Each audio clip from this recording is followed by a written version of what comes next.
Jacob had only walked back a few steps, but he was worried. What if Sophie was lost? He walked hurriedly from the path he had just come from and had already begun to panic. However, he breathed a sigh of relief when he saw Sophie sitting on a boulder. He walked slowly towards her and squatted beside her. "She's tired," thought Jacob. "I'm so self-absorbed, I didn't even pay attention to her slow pace. She's been diligently trying to follow me, and I've simply neglected her." He sat there for several minutes and gently asked her, "Will you be able to walk?"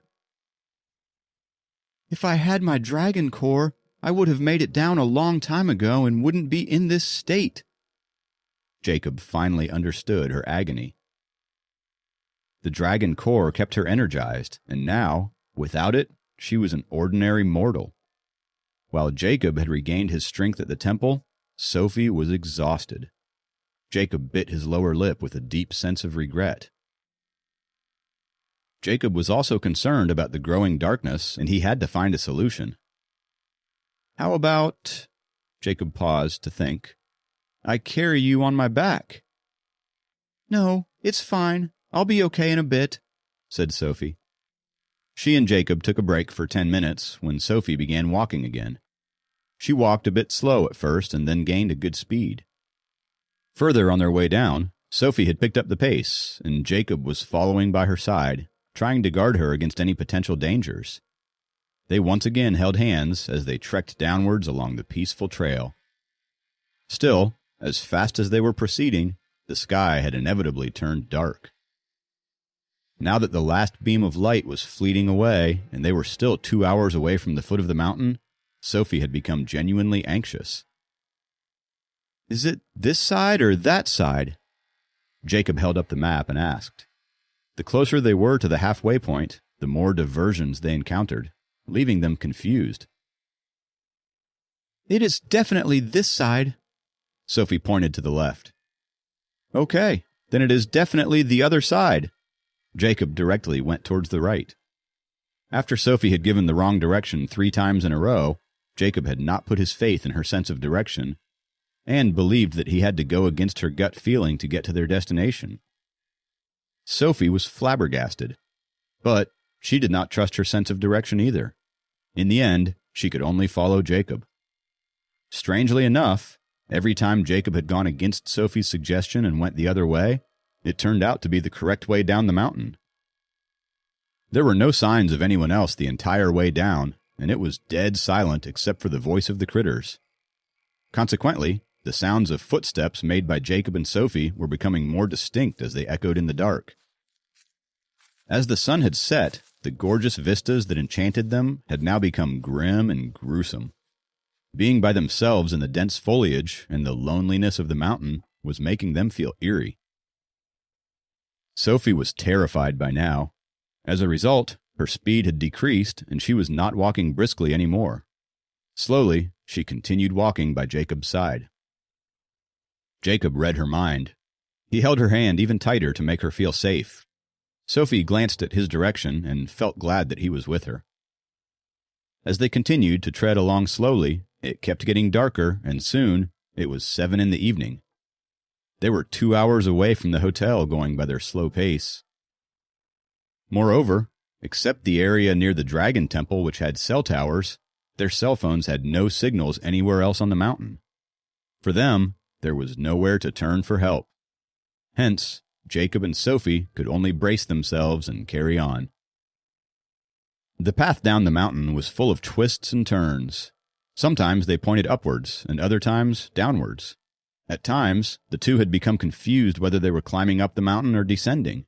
Yet, overall, they felt that they were getting close to the foot of the mountain. "Hey, we're not going to starve to death here, are we?"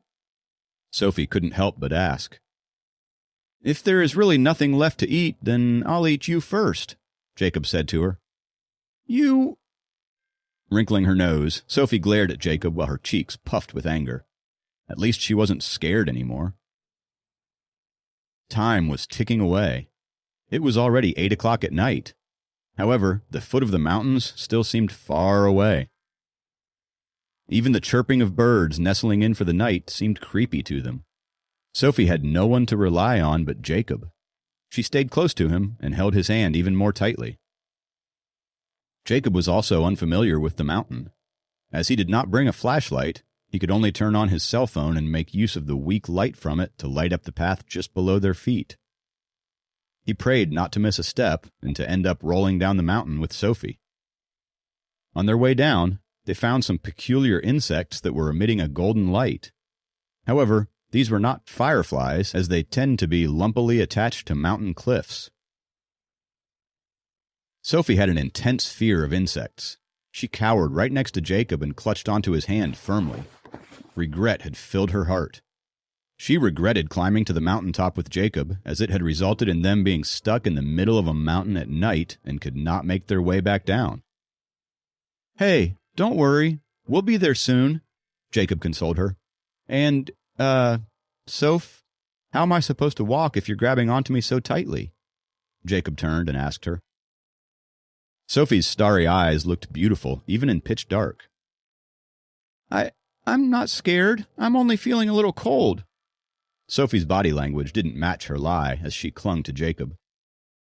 Taking her soft palm tightly in his own, Jacob had strengthened his will to make it down the mountain and pressed on. After walking in the darkness for over an hour, they finally caught a glimpse of the light from somewhere close to the foot of the mountain. It was a street light, and soon enough, civilization seemed to appear before their eyes. It seemed nothing short of magic. The brilliantly lit hotel also appeared before their eyes. "We're almost there," Jacob encouraged Sophie to walk the last mile home. His cell phone was about to die, and the light by Sophie's cell phone was too weak to be helpful. If they did not get down now, they would be stuck on the mountain or bruise themselves reaching down. Sophie also let out a sigh of relief and accelerated her walking speed. At last, after about 15 more minutes, they had made it to the entrance of the mountain. As she had been extremely anxious on her way down, Sophie's palm was now fully covered in sweat. They slowly let go of each other's hands and approached the rest of the path, walking beside each other.